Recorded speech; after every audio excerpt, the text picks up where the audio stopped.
बना रहा है बीजेपी आरएसएस, वर्ण राष्ट्र, हिंदू राष्ट्र नहीं, ये वर्ण राष्ट्र बन रहा है। जिस दिन शेयर मार्केट ढहेगा आप समझ लो देश की जनता का करोड़ों रुपया लोन ही लिया हुआ है ना, सारे बैंक दिवालिये हो जाएंगे। ध्यान रखना 15 तारीख को लाल किला पे बैठ के जो है भाषण दे रहे हैं महिलाओं के ऊपर, और क्रिमिनल होता है।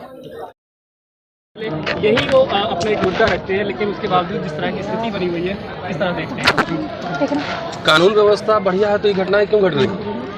गिरफ्तारी हो गई लखीमपुर खीरी में, और मुझे लगता है गिरफ्तारी के साथ साथ स्पीडी ट्रायल होना बहुत जरूरी है। आखिर हाथरस केस वाले में क्या हुआ अभी तक?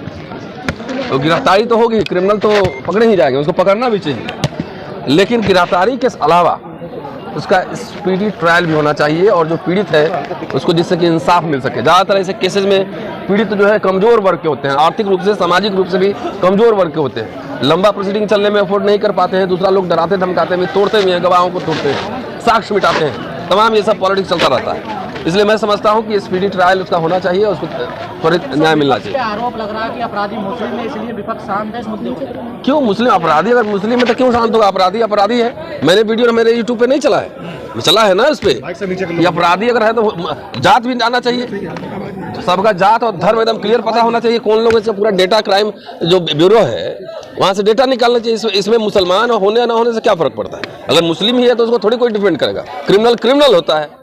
सब दलित आसान टारगेट है क्या? जाहिर है दलित आसान टारगेट है। बाबा साहब को पढ़िए, वो बहुत पहले लिख चुके थे कि जब उस पर हमला होता है ना तो उसको बचाने वाला जो है ना कोई बदला लेने वाला भी नहीं होता है ना, बचाने वाला होता है। और ज़्यादातर जो दलित है वो खेतिहर मजदूर हैं।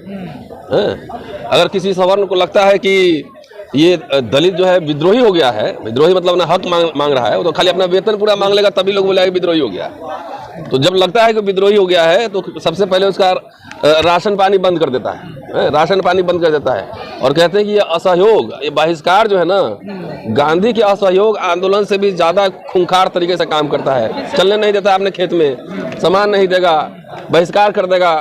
तो इसीलिए ना इजी टारगेट है कि उसका संसाधन नहीं है। लेकिन सर हौसला तो बढ़ेगा ना, जैसे बिल्किस बानो केस में आरोपियों को छोड़ दिया जाता है तो इस तरह के लोगों का तो हौसला बढ़ेगा। तो इस सवाल का तो जवाब मांगना चाहिए था सरकार के जो प्रवक्ता है उनसे मांगना चाहिए था, बीजेपी आरएसएस से मांगना चाहिए था कि आप कानून का राज लगा रहे हैं और इधर 15 तारीख को लाल किला पे बैठ के जो है भाषण दे रहे हैं महिलाओं के ऊपर, और उधर जो है चुपके से जो है वो जितने उसमें क्रिमिनल थे सब उधर छोड़े जा रहे हैं, और उनको माला पहना के मिठाई खिला के फूल भी पहनाया जा रहा है। तो ये तो जो कॉन्ट्रडिक्शन है, द्वयम चरित्र है उनका, वो स्पष्ट रूप से सामने आ रहा है ना। लोग बेरोजगार है, भूखमरी से लोग मर रहे हैं, भूखे सोते रात। अब आपको चीता दिखाया जा रहा होगा, ये आप लोग इसमें बहस ही मत कीजिए। ये मोदी जी कुछ भी बात जो है वो ऐसे नहीं करते हैं, वो सब प्लान होता है कि आप रोजगार पे बात नहीं करो, आप महंगाई पे बात नहीं करो, भ्रष्टाचार पे बात नहीं करो, इस तरह जो वायलेंस हो रहा है उस पर बात नहीं करो। चीता देखो, तो एजेंडा वो सेट करते हैं और आप लोग रिएक्ट करते हैं। मैं तो इन सवालों पर लिखता भी नहीं कभी। कह रहे कि शेर चीता लाया। हाँ, वो आवाज़ सुनिएगा, वीडियो होगा। ठीक है, शुक्रिया, थैंक यू।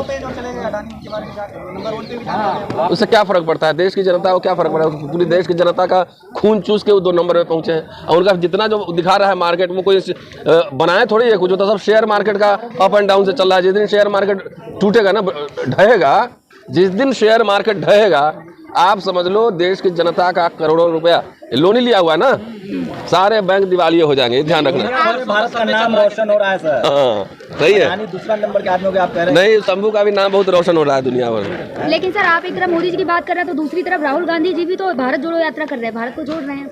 अच्छी बात है ना, सबको यात्रा करनी चाहिए। यात्रा कभी अनपेड थोड़ी होता है, उसमें एजेंडे पे बहस होनी चाहिए, भारत यात्रा के सांसद क्या क्या एजेंडे होंगे इसमें बहस हो रही है सर। इसीलिए उस ट्रैप में मत फंसिए। बार बार चीता, बिल्ली, मुर्गी सब दिखाएगा, इसमें फंसने का नहीं है। वो आपको आपके रियल मुद्दों से जो है ना डेविएट कराना चाहता है। इकोसिस्टम ठीक होगा देश का। ठीक है, बढ़िया, देखते हैं ना, चुनाव तो आ ही रहा है। सर दिल्ली यूनिवर्सिटी में ओबीसी के प्रोफेसर के लिए वैकेंसी दिखा, नॉट फाउंड सुटेबल। मतलब 60% आबादी वाला एक भी सुटेबल आदमी नहीं है, कट्टर हिंदू ओबीसी। सिर्फ यहाँ पे home minister, education minister, HRD minister और प्राइम मिनिस्टर सुटेबल है। बात मेरी समझ गए? प्राइम मिनिस्टर सुटेबल है और एजुकेशन मिनिस्टर सुटेबल है, दोनों। अब कह तो रहे आरएसएस बोला कि प्रधानमंत्री बना दिया, आप प्रोफेसर बन के क्या करोगे? प्रधानमंत्री, एचआरडी मिनिस्टर सब बना दिया, आप राइट्स ले क्या करोगे प्रोफेसर होके? तो इसलिए एकदम ताल ठोक के यहाँ मंत्रालय और प्राइम मिनिस्टर और एचआरडी मिनिस्टर के नाक के नीचे दिल्ली यूनिवर्सिटी में एनएफएस हो रहा है। तो कट्टर हिंदुओं को क्या सलाह देंगे? हैं उनको कट्टर हिंदू ओबीसी उनको सोचना चाहिए कि कट्टर बनना तो जाइए अपने अपनी जात के हिसाब से काम कीजिए। यही तो वर्ण राष्ट्र बना रहा है बीजेपी आरएसएस। वर्ण राष्ट्र, हिंदू राष्ट्र नहीं, ये वर्ण राष्ट्र बन रहा है। हाँ, वो रोज नया वर्ड चलता है, वर्ण राष्ट्र बन रहा है। इसमें अपने अपने वर्ण के हिसाब से आपको अपना ड्यूटी काम करना पड़ेगा। कट्टर हिंदुओं के लिए क्या काम होगा? राष्ट्र में आप तो प्रोफेसर है इतिहास के। तो कोई सब्जी उगाएगा, कोई खेत मकई उगाएगा, कोई भैंस पालेगा, कुछ इसी तरह काम होगा। कोई शिकार करेगा, मछली पकड़ेगा, और क्या करना है। और कट्टर एक को राजा बना देगा, बाकी सबको लगा देगा इसमें। कट्टर